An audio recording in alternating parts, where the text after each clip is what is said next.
that's the barn I keep a lot of my big equipment in.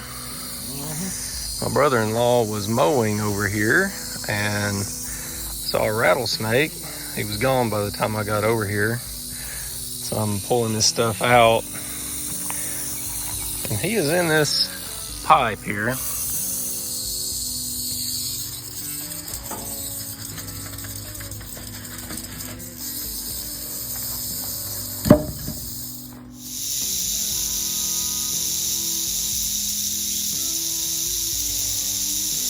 Parker and I found one of these last year.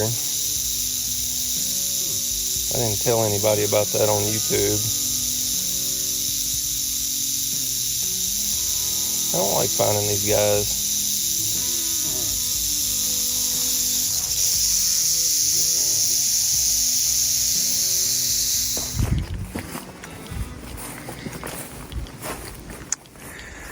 So I'm going to run an experiment and see if investing into an extraction line would really help me to get another super of honey off each hive, because that is about my break-even point on it in year one, which would make it a really good investment. So this is a yard that has a clear cut, big clear cut. It's 8 or 10 years old, just about 3/10 of a mile up here. There's a bunch of cleared ground up on top of this ridge. There's sumac and sourwood all through these hills and hollows. There'll be a sumac in bloom right over here, or a sourwood in bloom right over here, and then some down through here, and it's all over. Just starting to go into bloom. Sumac is just starting to go into bloom. This yard drew a foundation super last year on the June flow, so this is a good location for it. And this is a good strong hive. They've got a super foundation up here that they've been working on, but they started drawing that out, got maybe 4 or 5 frames working, and then didn't do anything with it. That was on the main flow. They might draw that out on the June flow. And now I'm adding a box of drawn comb, and we'll see what they do. If they fill the drawn comb up and don't draw out the foundation underneath, then that tells me something. I've got enough boxes of drawn comb to try this on several hives in 2 or 3 different yards, so this will be a good test. It's 18 or 20 inches up to the deck of my trailer, and I've been thinking about how to mount a step on here. I thought, well, if I go below the fender, it's gonna hang. I was thinking I'd just weld something on here, triangular step here or something. It's a lot of trouble, and I'd have to do it on both sides, and then I work off the back too. So I started thinking about a retractable RV step that folds up under the deck and then folds out. And finally I decided, why don't we just get a work step? This corrugated toothed thing, 500-pound weight limit, made out of aluminum. Throw it in the back of the truck and move it to whatever side of the trailer I'm working off of. It works really good. Sometimes simple's better. Just that extra 9 or 10 inches makes a lot of difference. It really does make a lot of difference when you're trying to step up there with a box. So I've got drawn 9-frame supers on the good ones in this yard. We'll see what they do. Most of these supers are going to have a box of foundation underneath them, at least a partial box of foundation underneath them, that they started working on and then didn't have the flow to finish. So if they put honey in these drawn supers and don't draw out the boxes of foundation underneath, then that tells me I can get more honey out of my hives if I'm able to turn my supers over more than one time during the season. I need some equipment. I really need an extracting line to be able to do that with the labor that I've got available. It'll be a big investment, but if I can turn a super per hive extra a year, I mean, heck, in year one, that would pay for the system. So after that, it would just be profit every year and reduce labor. So it's working both ends of the equation. It increases revenue and decreases labor cost. So I think I know what this is going to do, but we'll see.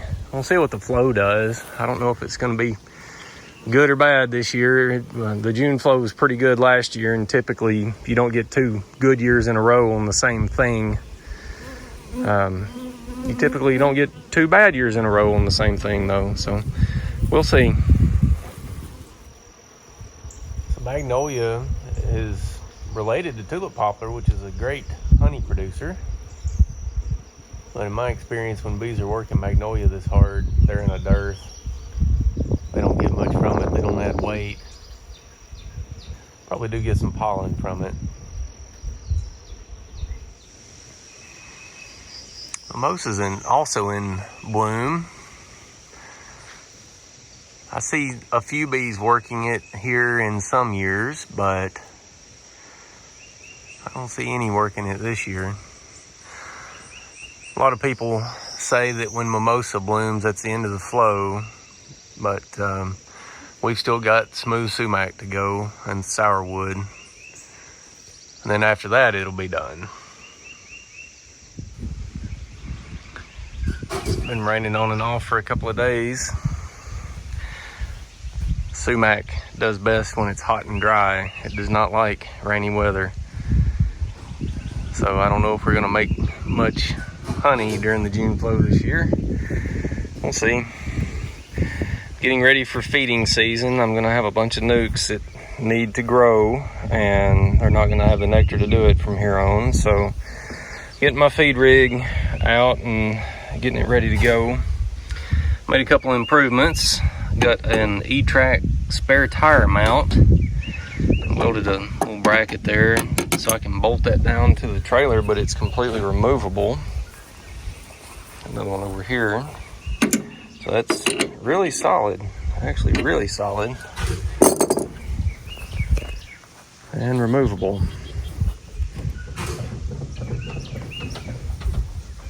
I like that. Yeah, I think that's gonna work real well.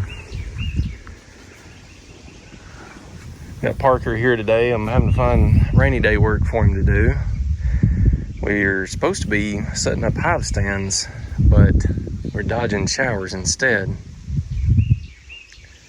So sometimes you've got to build 1 or 2 of something to really get it dialed in. Of course, this is the first feed dolly I've ever made, and there are definitely things I would change about it.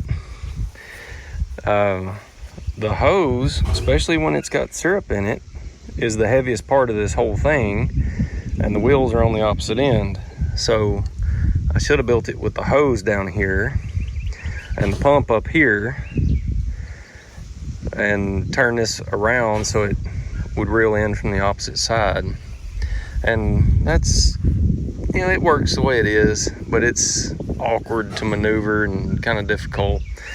The wheels need to be farther apart. I should have built it wider. I was trying to save on weight by just making the main structure what everything bolts to, but I should have made the wheels wider for sure. I may change that.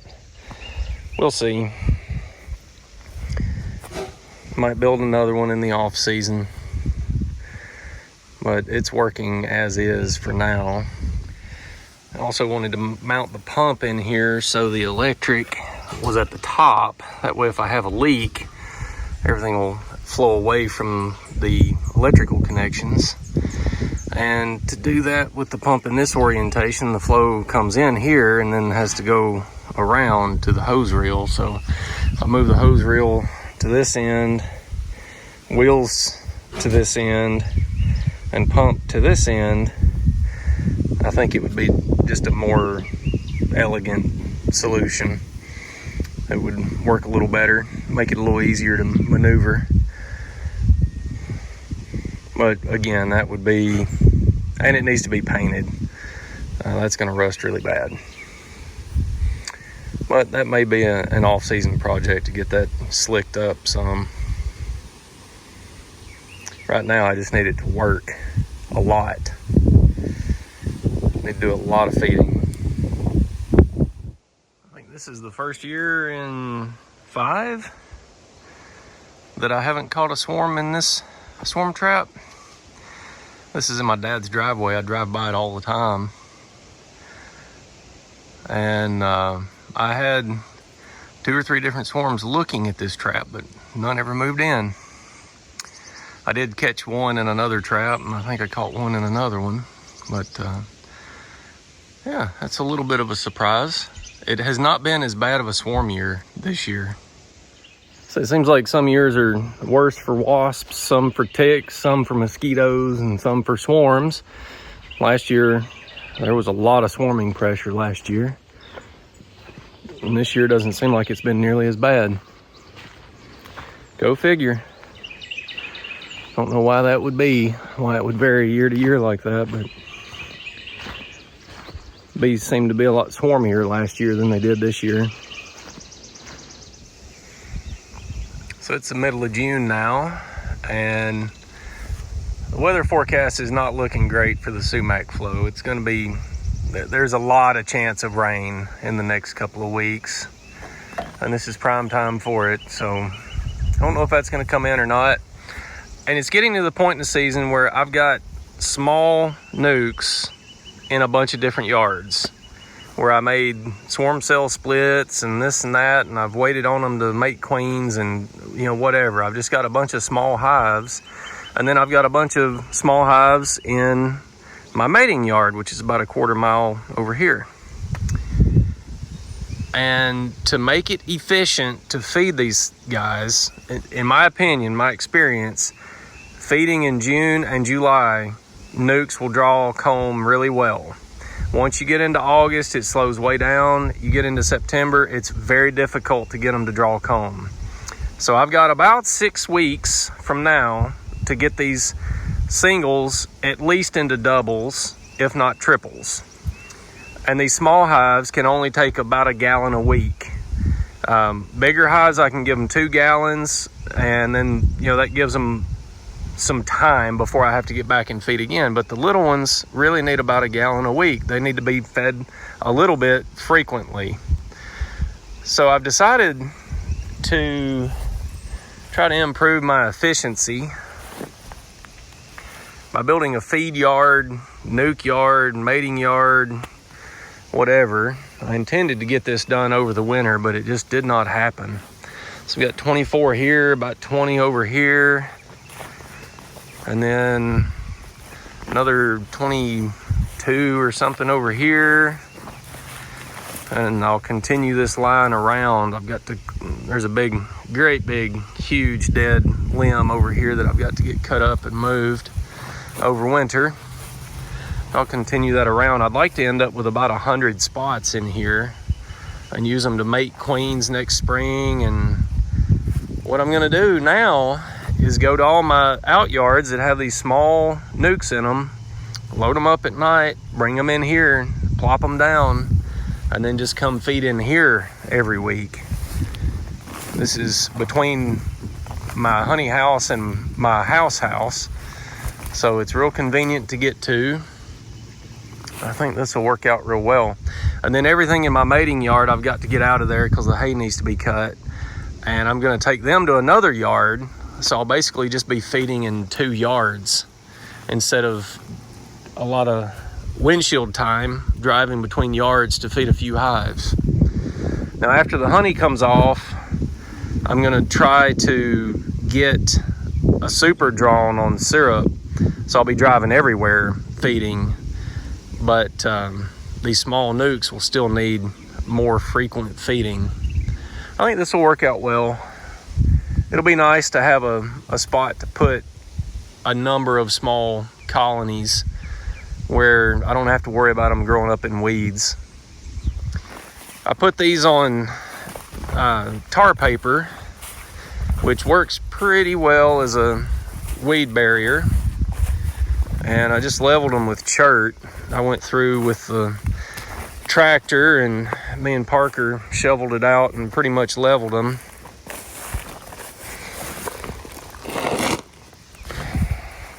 I've got enough room. I can still bush hog in front of them. I can run a mower on either side of them. So it'll make it pretty easy to maintain. I'm excited about this. Just have to come one place to feed a bunch. I normally keep my yards relatively small because I don't want them robbing during the dearth.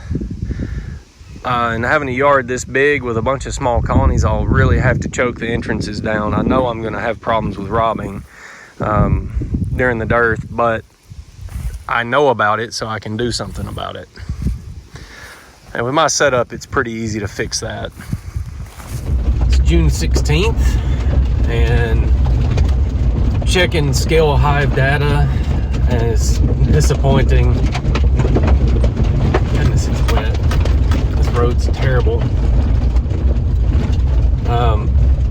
Sumac is in, I'd say, mid-bloom. So there's some blooms that are just getting started, but I've got some that are aging out. So, you know, it's maybe 40% or so.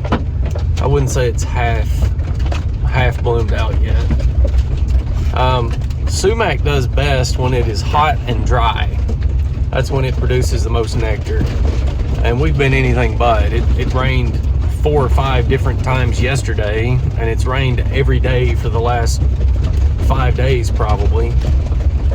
And we've had a couple of inches at least.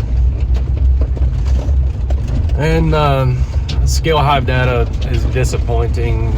Since the last time I checked it, that hive has lost 15 pounds. It's just dehydrating what it had and can't get out and forage. It is what it is. We're supposed to get some days above 90 and drier later this week. We'll have a window of 4 or 5 days, I think. So hopefully we make something. But I've got to start shifting gears and get ready to pull honey and start feeding bees. Whether or not we make anything on this flow. It's not too hot tonight, but it has been pouring rain on and off today, so the humidity is close to 100%. And I am bringing in nukes from out yards into the feed yard so I can concentrate them and minimize my windshield time. I think that'll pay off. I think it'll make things, I actually think it'll make things like a lot easier. A lot easier. Having them close to home where it'll be simple and quick to go feed the ones that really need it. So I'm looking forward to that. I've still got a bunch of nukes in my nuke mating yard. I got like 40 or 41 or 2 out there, and they need to be fed as well, but I'm still going through them, and I'm gonna have to move them to an out yard that's got a few nukes in it because they need to reorient. And I'll feed them out there for a month or something and then move them to where they need to go. So I'm just cruising around on a sweltering hot Tennessee night, back roads, listening to an audio book about the Danish Saxon wars in like 8th and 9th century founding of England. And I like historical fiction and stuff like that. I get into these series and just go crazy on them.